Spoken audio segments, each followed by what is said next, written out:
दोस्तों, जापान ने अपना दुनिया का सबसे बड़ा न्यूक्लियर पावर प्लांट वापस शुरू कर दिया है। 2011 में एक मेल्टडाउन के बाद जापान ने इसको बंद कर दिया था। पर अब एनर्जी की नीड्स के चलते जापान को सस्टेनेबल एनर्जी की जो एक भूख है, जापान की जो एनर्जी डिपेंडेंस है दुनिया पे, उसको एक तरह से साइडलाइन करने के लिए जापान ने ये वापस न्यूक्लियर की तरफ अपना कदम बढ़ा दिया है। और ये सिर्फ जापान की कहानी नहीं होने वाली है साथियों, ये पूरे वर्ल्ड की कहानी होने वाली। आने वाले समय में आप देखेंगे कि पूरे वर्ल्ड लेवल पे एक न्यूक्लियर शिफ्ट मिलेगा, न्यूक्लियर पावर को, न्यूक्लियर एनर्जी को एक इंटीग्रेट, एक इकोनॉमिक लेवरेज की तरह यूज़ किया जाएगा। क्योंकि पिछले कुछ समय से ये देखा गया है, पिछले कुछ सालों में ये देखा गया है कि वर्ल्ड लेवल पर एनर्जी को एक इकोनॉमिक लेवरेज, एनर्जी सिक्योरिटी को एक इम्पोर्टेंट पॉलिसी स्ट्रेटेजिक मूव की तरह कंट्रीज देखने लगी है और दूसरी कंट्रीज उसको एज ए लेवरेज यूज़ भी करती है। और चूंकि आज की जो ग्लोबल कंडीशंस है, जो बढ़ता एआई है, जो बढ़ती कंजप्शन है, जो बढ़ता मैन्युफैक्चरिंग है, जो बढ़ती टेक्नोलॉजी है, वो हर लेवल पे ज़्यादा एनर्जी डिमांड करती है। और ये जो ज़्यादा एनर्जी है, इसको जो है वो हमें सस्टेनेबल बनाने के लिए हमें रिन्यूएबल एनर्जीज लगेगी। पर रिन्यूएबल एनर्जीज के साथ एक बहुत बड़ा इशू है, वो बेस लोड को सपोर्ट नहीं करती है। इसलिए उसके साइड में हमें जो रिन्यूएबल एनर्जी का जो अल्टरनेटिव है, न्यूक्लियर पावर प्लांट, वो ज़्यादा सस्टेनेबल लगता है।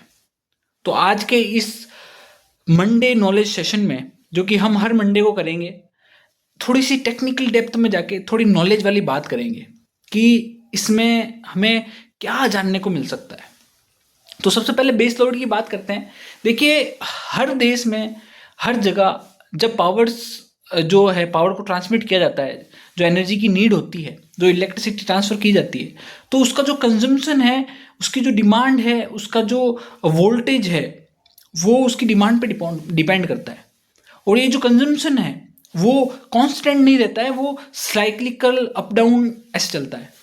इस वजह से जो ग्राफ है उसमें कई बार पीक्स आती है और कई बार बॉटम भी आते हैं जब एनर्जी डिमांड बहुत लो हो जाती है। पर फिर भी जो वो बॉटम होता है उसमें एक बेस लेवल इतना होता है कि वो एनर्जी हमेशा कांस्टेंट चाहिए होती है 24/7। और इसी 24/7 एनर्जी को सप्लाई करने के लिए जो है बेस लोड के इक्वल एनर्जी हमेशा 24/7 पूरे साल भर चाहिए होती है। और मज़े की बात ये है कि रिन्यूएबल एनर्जी जो है वो उनका जो वल्नरेबिलिटी है, उनकी जो एक पेन पॉइंट कह सकते हो आप, उनका जो एक कमी है वो बेस लोड की है। क्योंकि रात में जैसे ही सूरज जाता है या जैसे ही हवा बंद होती है, रिन्यूएबल एनर्जी साथ छोड़ देती है और वहाँ पर कोल पावर प्लांट लगाने ज़रूरी है। और कोल और crude oil based power plant जो है वो हमें एनर्जी डिपेंडेंट बनाते हैं। तो इसलिए न्यूक्लियर पावर प्लांट वहाँ एज ए अल्टरनेटिव बहुत सही ढंग से फिट होता है। इसीलिए भारत ने अभी जो शांति बिल प्रेजेंट किया है वो भी एक न्यूक्लियर एनर्जी की तरफ पुश को दिखाता है।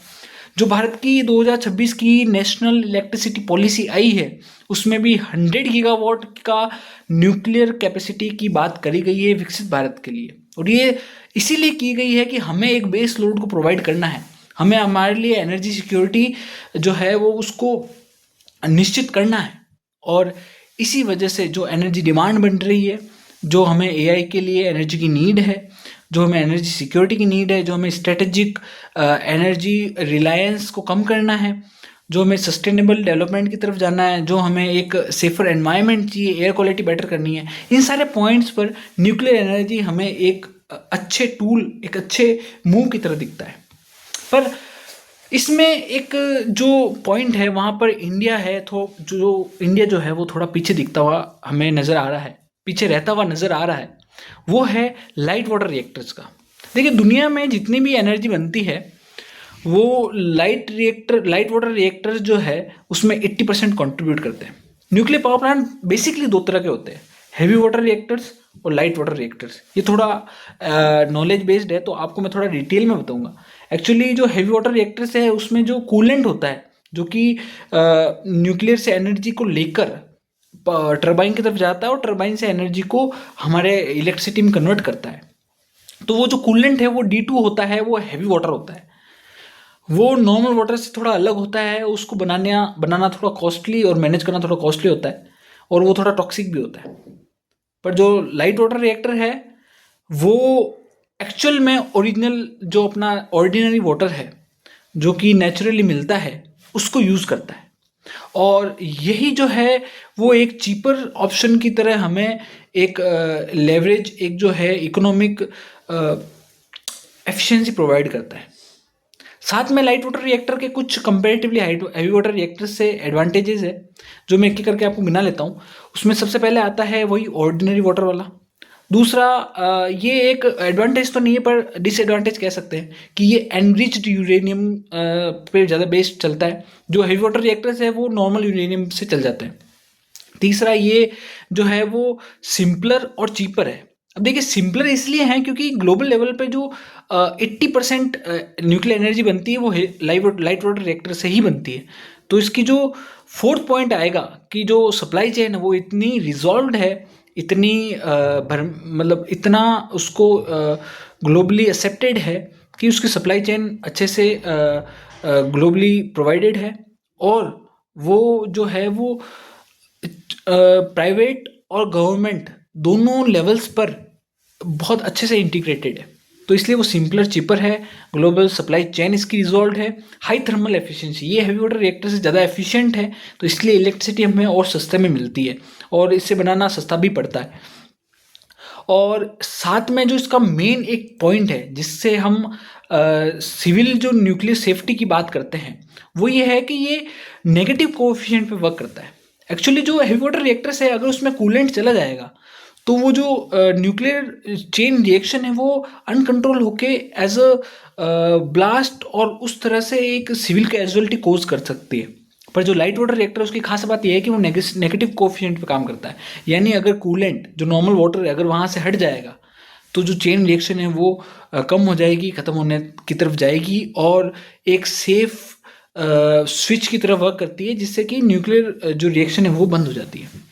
तो ये कुछ की पॉइंट्स है जिसकी वजह से लाइट वाटर रिएक्टर बेटर है। पर हमारे जो न्यूक्लियर जो इंडस्ट्री है इंडिया की उसमें अभी चर्चा चल रही है एसएमआर्स की, बट एसएमआर एक गुड ऑप्शन, एक वायबल ऑप्शन अभी के लिए नहीं दिख रहा है क्योंकि एसएमआर की जो टेक्नोलॉजी है वो भी वेल डेवलप्ड, वेल एक्सेप्टेड और वेल इम्प्लीमेंटेड नहीं है। दुनिया में कुछ ही एसएमआर्स जो है वो जो है चल रहे हैं और सही ढंग से एफिशिएंटली वर्क कर रहे हैं और सस्ते हैं। इसलिए अभी एसएमआर जो है वो बहुत दूर की बात है, और अगर हमें बहुत फ्रीक्वेंट और जल्दी से इसको अडॉप्ट करना है 24/7 के पहले, तो इंडिया को LWR यानी लाइट वाटर रिएक्टर्स की ज़रूरत है। तो इसलिए हमारे लिए लाइट वाटर रिएक्टर और उसकी बात करना ज़्यादा इम्पोर्टेंट है क्योंकि चूँकि हमने FDI भी अलाउ की है तो ग्लोबल लेवल पर इसकी सप्लाई चेन रिजॉल्व है, इसके पार्ट्स मिल जाएंगे, इसके लिए टेक्नोलॉजिकल असिस्टेंस मिल जाएगी और इसके लिए हमें जो दूसरे किसी स्पेसिफिक देश पर डिपेंड रहने की ज़रूरत नहीं है क्योंकि ये बहुत जनरलाइज टेक्नोलॉजी है। तो बस आज के लिए, आज की वीडियो में इतना ही। फिर मिलेंगे नेक्स्ट मंडे ऐसी ही नॉलेज बेस्ड वीडियो के लिए। धन्यवाद।